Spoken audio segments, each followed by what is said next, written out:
उनको धमकी हम देते हैं। हिम्मत है तो एक बार वो बिहार में आकर के दिखा दें।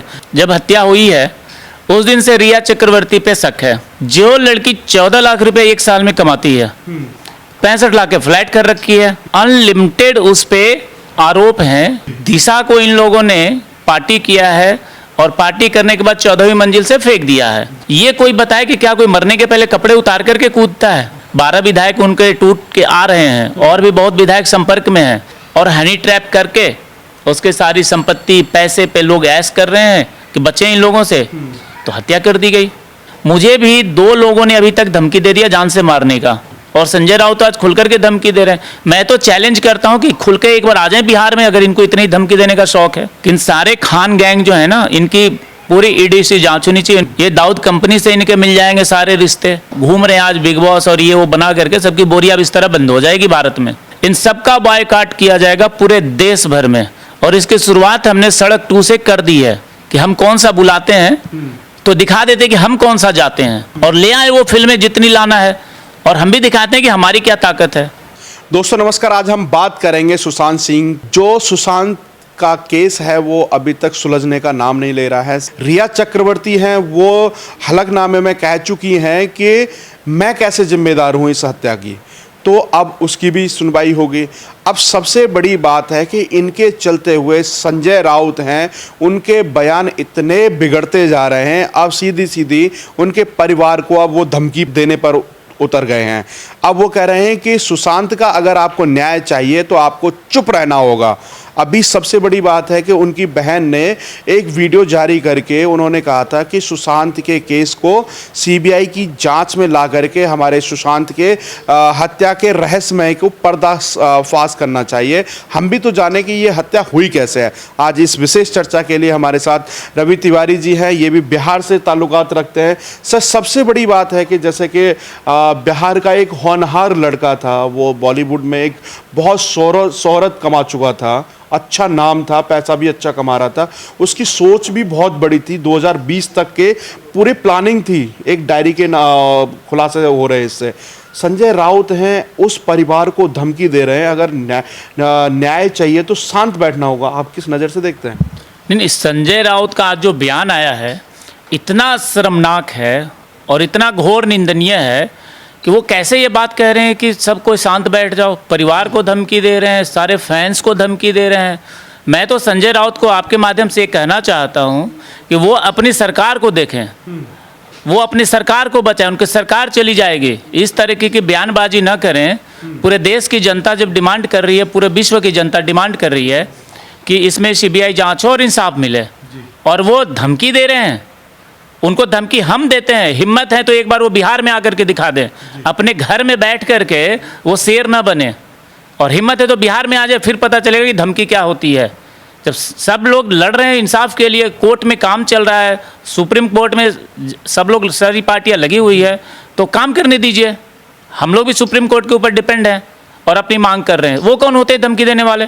तिवारी जी, सबसे बड़ी बात है कि सुप्रीम कोर्ट में तो मामला चल ही रहा है। अब उसका भी ये फैसला आ जाएगा कि किसके हाथ में ये केस रहेगा। सबसे बड़ा सवाल यहाँ पर ये खड़ा होता है कि रिया चक्रवर्ती हैं, वो कहती हैं कि मैं इसकी हत्या की आरोपी कैसे बांध लिया अभी से, और जनता मेरे ऊपर पूरा आरोप लगा रही है। एक तरफ वो पहले 1 महीने पहले ट्वीट करती हैं कि अमित शाह साहब इस पर सीबीआई की जांच करें, उनके वकील मना करते हैं कि सीबीआई की जांच ना हो, और फिर दोबारा से वकील कहते हैं कि बिहार की पुलिस मुंबई पुलिस ट्रांसफ़र कर दी। किस एंगल से देखते हैं इस चीज़ को? देखिए, पहले दिन से जब हत्या हुई है उस दिन से रिया चक्रवर्ती पे शक है। 1-1.25 महीना तक वो बिल्कुल चुप रही, छुपी रही, पता नहीं कहाँ रही। 1.25 महीने के बाद अचानक उठ के आ रही हैं, ट्वीट कर रही हैं कि इसमें सीबीआई जांच दिया जाए। चलो, सीबीआई जांच की अप्रूवल भी आ गई। अब वो अपील कर रही है कि नहीं, सीबीआई जांच इसमें गलत हो रहा है, सीबीआई जांच नहीं होनी चाहिए। रिया चक्रवर्ती से तो 100 सवाल है। जो लड़की 14 लाख रुपए एक साल में कमाती है, 65 लाख के फ्लैट कर रखी है, विदेश के दौरे हो रहे हैं, भाइयों की कंपनी में पैसे ट्रांसफ़र हो रहे हैं, अनलिमिटेड उस पे आरोप हैं, और वो उस आरोप को साबित करें।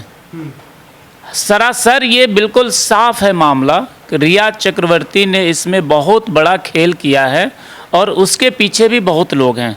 बॉलीवुड माफिया के लोग हैं, पॉलिटिशियंस हैं, सबकी इन्वॉल्वमेंट है। और इसके साथ आपको बता दूं कि दिशा का भी केस इन्वॉल्व है। दिशा को इन लोगों ने पार्टी किया है और पार्टी करने के बाद 14वीं मंजिल से फेंक दिया है। उसके मुंबई पुलिस पे आरोप है कि उसने तो वो मामले को ही रोक दिया, ख़त्म कर दिया, क्लोज कर दिया और ये दिखा दिया कि इसकी फाइल ही डिलीट हो गई है। जबकि ये मुंबई पुलिस को ये सोचना चाहिए कि आज के समय टेक्नोलॉजी का युग है। अगर कोई फाइल डिलीट होती है तो 5 मिनट लगता है, वो रिकवर भी हो जाती है। दूसरा पॉइंट है कि जब वो दिशा 14वीं मंजिल से गिरी है, पोस्टमार्टम रिपोर्ट में ये क्लियर कट है कि उसके बॉडी पे एक भी कपड़े नहीं थे। ये कोई बताए कि क्या कोई मरने के पहले कपड़े उतार करके कूदता है? उसके साथ वहाँ पे रेप हुआ, बड़े बड़े लोग उसमें शामिल थे और उसके बाद कुछ भगदड़ हुई या उसको उठा करके फेंक दिया गया और उसकी हत्या कर दी गई। अब मुंबई पुलिस महाराष्ट्र के पॉलिटिशियंस के दबाव में आकर के सारे चीज़ों को ख़त्म करने लीपापोती में लगी हुई है। कोई जांच नहीं चल रहा है, आज तक एफआईआर नहीं हुआ, 2 महीने हो गए। तो कैसे हम विश्वास करें मुंबई पुलिस पे?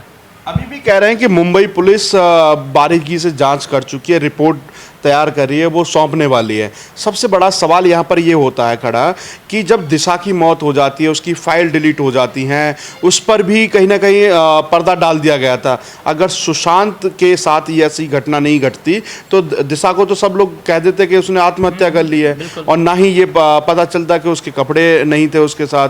आखिरकार इसमें किन किन लोगों को बचाने की कोशिश की जा रही है और ये संजय राउत हैं सामने आकर के इस बात को क्यों कहते हैं, बार बार कहते हैं कि मुंबई पुलिस जांच कर रही है? देखिए, संजय राउत, माजिद मेनन, शरद पवार, 3 लोगों के कल बयान आए कि सब लोग शांत हो जाओ। वो एक बयान नहीं है, वो धमकी है।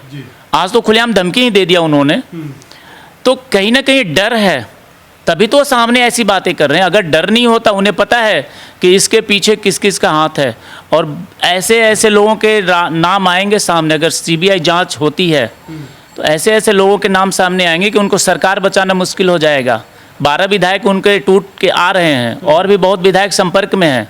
वो जाएंगे, उनकी सरकार जाएगी और ये खुलेआम पूरी दुनिया देखेगी कि किस पॉलिटिशियंस और किस बॉलीवुड माफिया, जबकि चर्चा भी चल रही है, महेश भट्ट का नाम खुलेआम आ रहा है, 17 बार उनसे फ़ोन पे बात हुई है रिया की, तो ये बचाने में लगी हुई है सरकार। तो खुलेआम कल्प्रिट्स को बचाने में लगी हुई है और कल्प्रिट्स रिया चक्रवर्ती के पीछे पूरी सरकार खड़ी हो गई है।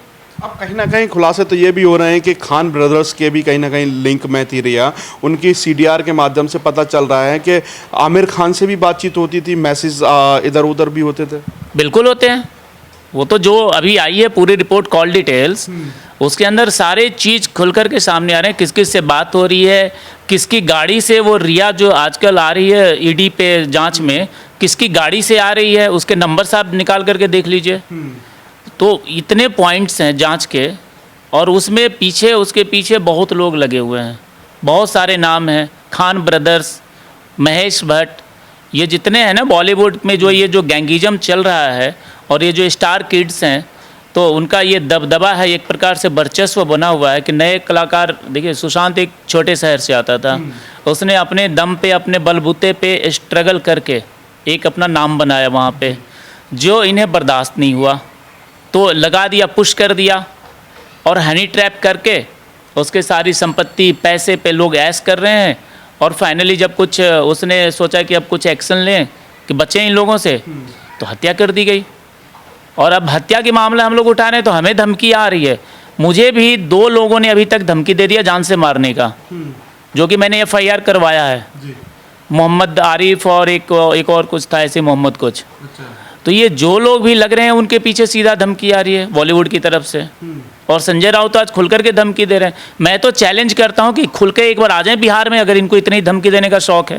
अच्छा, सबसे बड़ा सवाल ये यहाँ पर ये खड़ा होता है, दिशा की हत्या होने के बाद सुशांत को पता चलती है, वो मीडिया में अपने बयान रखने के लिए आते हैं, तो उनको मार दिया गया। अब घर वालों को धमकी, जैसा आपको भी धमकी, तो आखिरकार ये गैंग कहाँ से जुड़ा हुआ है?